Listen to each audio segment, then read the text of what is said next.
Yes, today, as of all days, is a glazed Joe Montana video.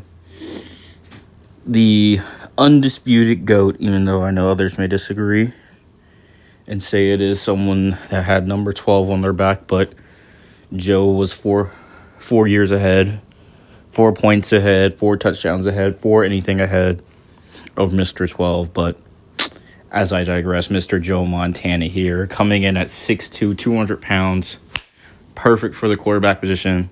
We'll go over some of his accolades. He's, of course, of course, Joe is a goddamn Hall of Famer. Why would he not be a Hall of Famer? He's a Hall of Famer. 8-time Pro Bowler, 4-time Super Bowl champ. And, I'm going to do that first. We're going to go into the guys he played in the Super Bowl, right? We're going to just get these 4 Super Bowls out the way.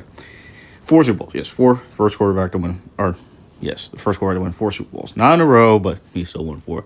His first one in 82 against Ken Anderson and the Cincinnati Bengals. I think Ken Anderson was the MVP that year, actually. But then we go to Mr. 1985.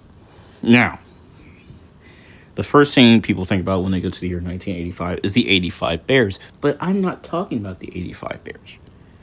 We're not talking about those 85 Bears. Well, technically, this is the 1984 season. But that Super Bowl was played in 1985. But still, this is the year in 84, technically, the 84 season, when Dan Marino threw 5,000 yards. First quarterback to throw 5,000 yards. This is Marino at the height of his powers. The height of his powers. Montana outplays Mr. Marino. I need to do a glazed video on Marino, too. But Montana outplays him and throws 331 yards and 3 touchdowns and no picks. No interceptions. No interceptions. He does not throw an interception in that game to basically seal that Marino, your second or third best. Honestly, I mean, would I put John above him? I don't think so. I still think Marino's probably the second best quarterback in the 80s. But as I digress, we're going on to the third one. Another underrated quarterback he played against in the next Super Bowl. Boomer Esiason, underrated quarterback. Should do a video on him. And then he came and shot down John Elway's throat, the GOAT. I love John Elway too. But Joe was just fucking better. But we'll go over Montana. He played from 79 to 93 or 92, if I remember correctly. Most seasons, yes. Was he throwing 5,000 yards like Marino? No, Joe was not. Joe had more all-around teams. And before anyone started me, well, he only did shit when Jerry Rice was there. No, Jerry Rice didn't pull up until 1985. So we got this 6-year span, basically 5-year span, from 79 to 84, where Montana already wins the Super Bowl without Jerry Rice. So you can't say, oh, he only does it like Joe Burrow can only do it with Ja'Marr Chase. And when he doesn't have Ja'Marr Chase, he doesn't know what the fuck he's doing, I guess. Just saying. Just saying. But when you have such a stacked team, but and then we get it confused with, yes, they were basically the dynasty of the 80s. It's just Joe. Their team was just better than everyone out there. They just happened to be better. But Joe did not throw at any point in his career. Joe didn't have no 4,000 yard seasons. No seasons above 4,000 yards. He didn't need that shit though. He didn't need that shit. Because he had Roger Craig in the backfield. He had all these good running backs. He had good receivers. Jerry, Jimmy Smith. Taylor Smith. I don't know why I said Jimmy Smith. Taylor Smith. He had these other guys. He even had good tight ends. Dallas Clark. He had weapons around him. Yes. And then you're like, oh, his team stacked. No shit. How else are you going to fucking win? Are you going to look like fucking Joe Burrow right now? At least Joe has a goddamn O-line. Joe Burrow has no O-line. But as I digress, I don't know why I'm shitting on Joe Burrow so hard. I don't even hate Joe Burrow, but I should be shitting on T-Law, but I'm a hater if I shit on T-Law. But this is about Joe. It's about Joe here. So as you can see, as it's going year by year, Joe never threw below 60% completion percentage. I mean, it's the 1980s, so he shouldn't throw anything too low. I mean, Joe, in 87, throws for 31 total touchdowns. Nothing crazy. The 80s quarterbacks, especially because, people only have modern-day lenses, and they only look at shit modern days, and look at Peyton Manning and them throwing 50 touchdowns. And at the time, it's different. At the time, it looks way more better than it does now.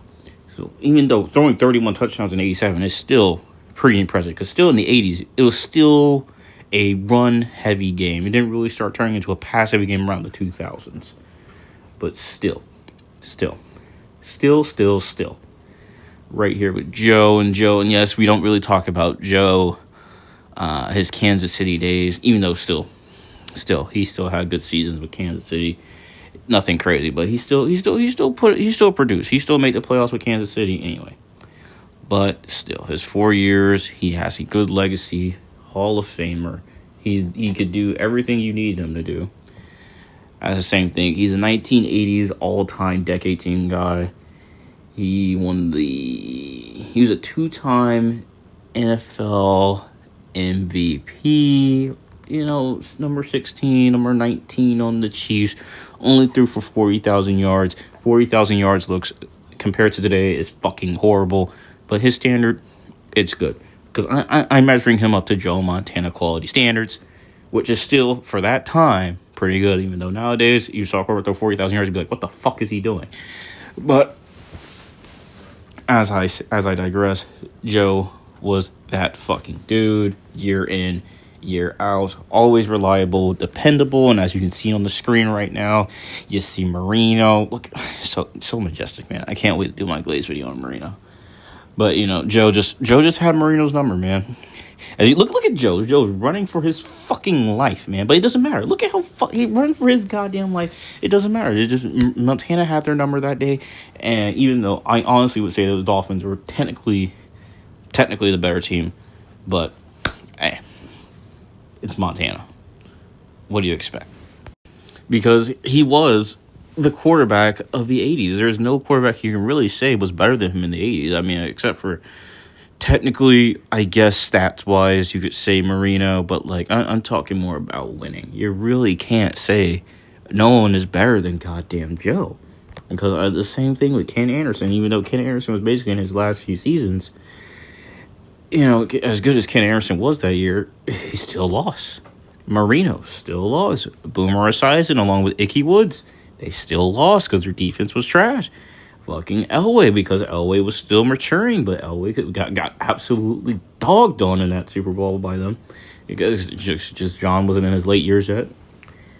He wasn't in 97, 98, whatever years, the last 2 years of his career where he actually did win something, but now, he's basically, in his younger years, he was just getting shot on. Their teams were so good, but he was getting shot on.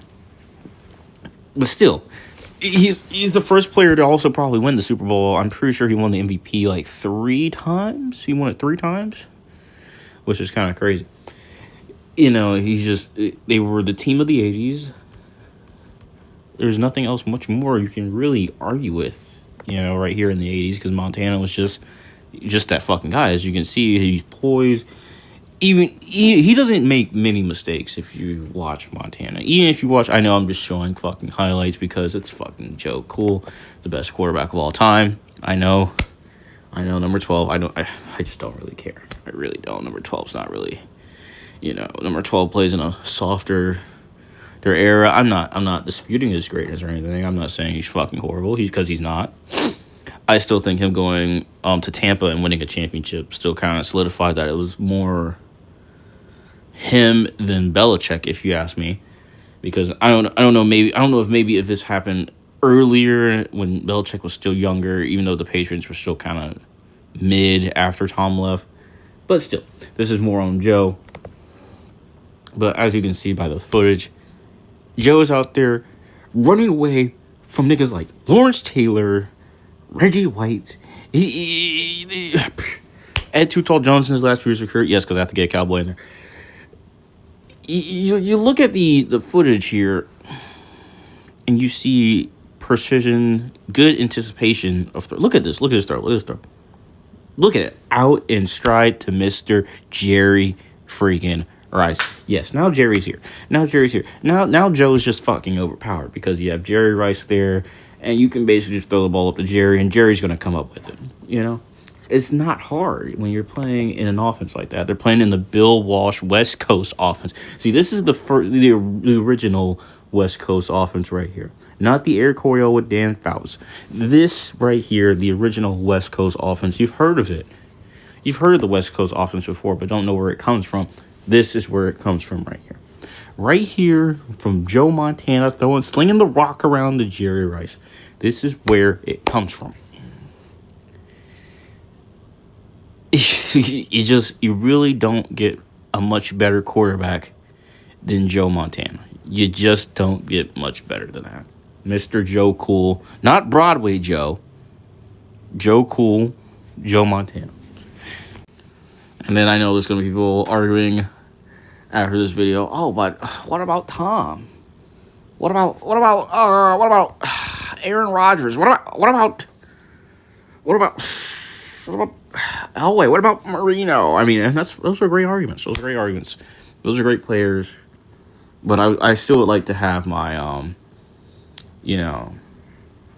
when we pay $275 million for a quarterback named Trevor Lawrence, and then I bring it up in a chat, and then we don't say anything, so we don't respond. We don't say anything. We just want to be all positive and shit instead of admitting Trevor Lawrence sucks. Yes, we still get more. Trevor Lawrence gets shit on. I think it's probably going to be a joke in my videos. I'm just going to randomly say Trevor Lawrence sucks because he does.